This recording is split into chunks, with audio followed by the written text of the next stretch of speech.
Breaking చూస్తున్నాం. యాదాద్రి భువనగిరి జిల్లాలోని SC హాస్టల్లో విద్యార్థినుల ఆత్మహత్యలపై పలు అనుమానాలు వ్యక్తమవుతున్నాయి. హాస్టల్ నుంచి బీచ్ మహల్లా ప్రభుత్వ పాఠశాలకు ప్రతిరోజు ఆటోలో వెళ్తుండేవారని తెలుస్తోంది. ఈ నేపథ్యంలో ఆటో డ్రైవర్పై బాలిక తల్లిదండ్రులు అనుమానం వ్యక్తం చేస్తున్నారు. సూసైడ్ నోట్లో హాస్టల్ వార్డెన్ కు సంబంధం లేదని రాస్తూ తమ ఇద్దరిని ఒకే దగ్గర సమాధి చేయాలని రాయడం పట్ల పోలీసులు విచారణ జరుపుతున్నారు.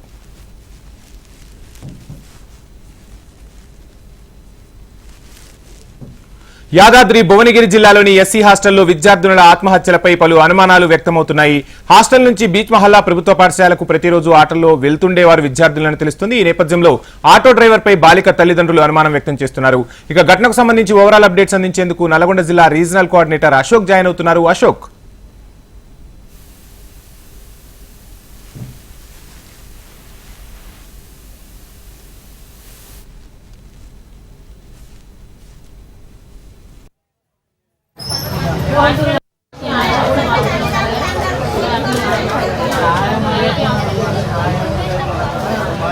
ఆయమ్మ లేదు, వాచ్మెన్ లేదు, కుక్కలు ఉంటారు కానీ కుక్కలు వాళ్ళు ఏం ఇన్ఫర్మేషన్ తెలుసుకోవట్లేదు. ఏమన్నా అంటే పిల్లలు గొడవ పెట్టుకున్నారు, పిల్లలు గొడవ పెట్టుకోలే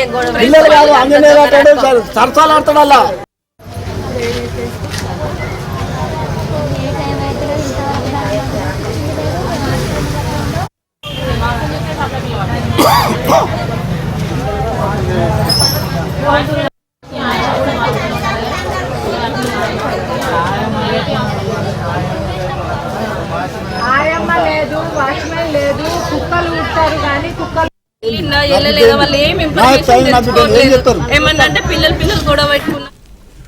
యాదాద్రి భువనగిరి జిల్లాలోని ఎస్సీ హాస్టల్లో విద్యార్థినుల ఆత్మహత్యలపై పలు అనుమానాలు వ్యక్తమవుతున్నాయి.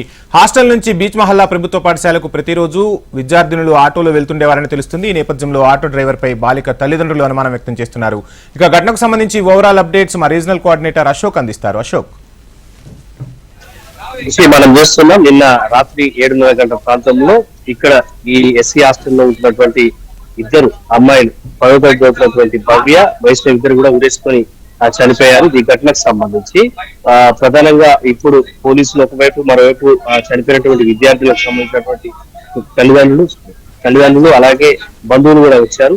సో ఆందోళన చేస్తున్న పరిస్థితి ఉంది. ప్రధానంగా తమ ఇద్దరు పాపలు చనిపోవడానికి ఉన్నటువంటి సిబ్బంది కారణం అని చెప్పేసి కూడా ప్రధానంగా వీరిద్దరు కూడా ఆరోపిస్తున్నారు. మనం చూడొచ్చు, గేట్ దగ్గర, ప్రధాన గేట్ దగ్గర అయితే పెద్ద ఎత్తున ఆందోళన చేస్తున్నారు. చనిపోయినటువంటి పిల్లలకు న్యాయం చేయాలని చెప్పి చెప్తున్నారు. మరోవైపు ఎందుకు చనిపోయారు, అసలు కారణం ఏంటి, ఊరేసుకున్న తర్వాత తమకు సమాచారం ఇవ్వలేదు అని చెప్పి చెప్తున్నారు. ప్రధానంగా చూసినట్లయితే ఏదైతే హాస్టల్ కి సంబంధించి ఆటో డ్రైవర్ ప్రతిరోజు కూడా ఉదయం సాయంత్రం వచ్చి తీసుకెళ్లినటువంటి ఆటో డ్రైవర్ పైన పలు అనుమానాలు వ్యక్తం చేస్తున్నారు. ఆటో డ్రైవర్ ఆంజనేయులు అసభ్యంగా ప్రవర్తించారని చెప్తున్నారు. మరోవైపు విద్యార్థులకు సంబంధించి వారు ఇస్తున్నటువంటి సమాచారం ప్రకారం, తోటి విద్యార్థులు ఇచ్చినటువంటి సమాచారం ప్రకారం ప్రస్తుతం పోలీసులు విచారణ జరుపుతున్నారు. పోలీసులు కూడా పెద్ద ఎత్తున చేస్తున్నారు. మనం చూడొచ్చు, ప్రధాన గేట్ దగ్గర, హాస్టల్ దగ్గర ఉన్నటువంటి గేట్ దగ్గర ప్రస్తుతం అయితే బంధువులు, వారికి సంబంధించినటువంటి కుటుంబీకులంతా కూడా ఆందోళన చేస్తున్నారు. విద్యార్థులు వైష్ణవి, భవ్య చనిపోవడానికి కారణం ఏంది, అసలు రాసినటువంటి సూసైడ్ నోట్ ఆధారంగా కూడా ప్రస్తుతం అయితే పోలీసులు అయితే విచారణ జరుపుతారు. ఏది ఏమైనప్పటికీ కూడా భవ్య, వైష్ణవి రాసినటువంటి సూసైడ్ నోట్ లో కూడా స్పష్టం చేశారు. అయితే తమకు హాస్టల్ వార్డెన్ సంబంధించి ఎటువంటి ఇబ్బంది జరగలేదు, కానీ చనిపోయిన తర్వాత ఇద్దరు ఒకేసారి సమాధి చేయాలని చెప్పి, ఒక దగ్గర సమాధి చేయాలని చెప్పి చెప్పినటువంటి సందర్భం నేపథ్యంలో ప్రస్తుతం ఆ సూసైడ్ నోట్ ఆధారంగా తోటి విద్యార్థులకు సంబంధించినటువంటి సమాచారం నేపథ్యంలో హాస్టల్ వార్డెన్ అలాగే ఆటో డ్రైవర్ వీళ్ళందరినీ ప్రస్తుతం విచారిస్తున్నారు. మరోవైపు ఆ సమయంలో ట్యూటర్ కావచ్చు, స్కూల్లో హెడ్ మాస్టర్, ఇతర ఉపాధ్యాయులను కూడా విచారిస్తున్నారు. సో విచారణ అనంతరం ఎవరు బాధ్యులు ఏంటి అనే విషయం బయటకు వస్తుంది. ఏదైనప్పుడు కూడా ప్రస్తుతం ఇద్దరు 10వ తరగతి విద్యార్థులు ఆత్మహత్య చేసుకోవడం అయితే భువనగిరిలో కలకలం తెచ్చింది. ప్రస్తుతం అయితే బంధువులంతా కూడా ఆందోళన చేస్తున్న పరిస్థితి మనం చూస్తుంది.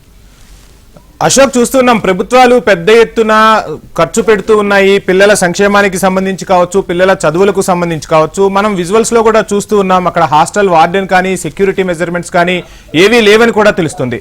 ఈ నేపథ్యంలోనే ఇద్దరు పిల్లలు ఆత్మహత్య చేసుకుంటే తోటి విద్యార్థులు కానీ లేదంటే అక్కడ ఉండే వార్డెన్లు కానీ ఏం చేస్తున్నట్టు అంటే ఒక్కసారిగా ఆత్మహత్యకి ఎవరు పురిగొల్పరు, వారి మానసిక పరిస్థితిని కూడా అంచనా వేయాల్సి ఉంటుంది.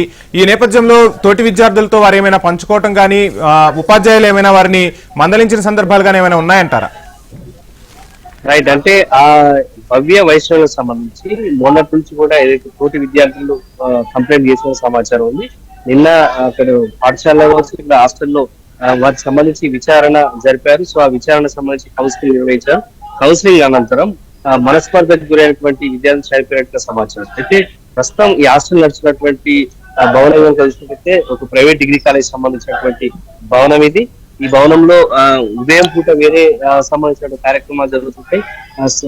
రాత్రి మాత్రం విద్యార్థులు హాస్టల్ గా ఉపయోగిస్తుంటారు. సో ఈ హాస్టల్ సంబంధించి మనం చూస్తున్నాం వెనకైతే పెద్ద విశాల భవనం ఉంది, కానీ సెక్యూరిటీ విషయంలో కూడా ఎటువంటి నామ్స్ లేవని చెప్పేసి ఉన్నట్టుంది. మొత్తం చూడొచ్చు, రాత్రి అయితే కొంత ఇబ్బందికరంగా ఉంది. సో ఇవన్నీ కూడా చూసినట్టయితే విద్యార్థులు చనిపోవడానికి ఒక కారణంగా చెప్పుకోవచ్చు. కానీ విద్యార్థులు ఏకకాలంలో ఇద్దరు ఒకేసారి ఉరేసుకుని చనిపోవడం, అత్యంత స్వల్ప కాలంలోనే ఇద్దరు మళ్ళీ వస్తామని చెప్పేసి పైన ఉన్నటువంటి థర్డ్ ఫ్లోర్ వెళ్ళి హ్యాంగ్ చేసుకోవడం అనేది చూసినట్టయితే దీనికి సంబంధించి ఎందుకు చనిపోయారన్నటువంటి విచారణ చూసినట్టయితే సూసైడ్ నోట్ కూడా ప్రధాన కారణం. సో సూసైడ్ నోటు, తల్లిదండ్రులు ఇచ్చినటువంటి కంప్లైంట్ కావచ్చు, ఆటో డ్రైవర్ ఇచ్చేటువంటి కొన్ని విషయాలు కావచ్చు. సో ఇవన్నీ కూడా బయటకు వస్తాయి. కానీ ఖచ్చితంగా ఇద్దరు విద్యార్థులు భవ్య, వైష్ణవి మరణానికి కారణం తెలుసుకోవచ్చు. సో ఏదేమైనప్పుడు కూడా ప్రస్తుతం ఇక్కడ ఉన్నటువంటి సిచ్యువేషన్ చూసినట్టయితే మనం చూడొచ్చు, ప్రధాన గేట్ దగ్గర అయితే ఏదైతే పెద్ద ఎత్తున పిల్లలకు సంబంధించిన తల్లిదండ్రులు, బంధువులు అందరూ కూడా ఆందోళన వ్యక్తం చేస్తున్నారు. ఏది ఏమైనప్పుడు కూడా దీనికి సంబంధించి పూర్తిస్థాయి విచారణ జరిపితే పోలీసులు ఇచ్చినటువంటి నివేదిక ప్రకారం అయితేనే ప్రస్తుతం పూర్తి వివరాలు బయటకు వస్తాయి. ఎవరు బాధ్యులనే విషయం అయితే తెలిసింది. Thank you.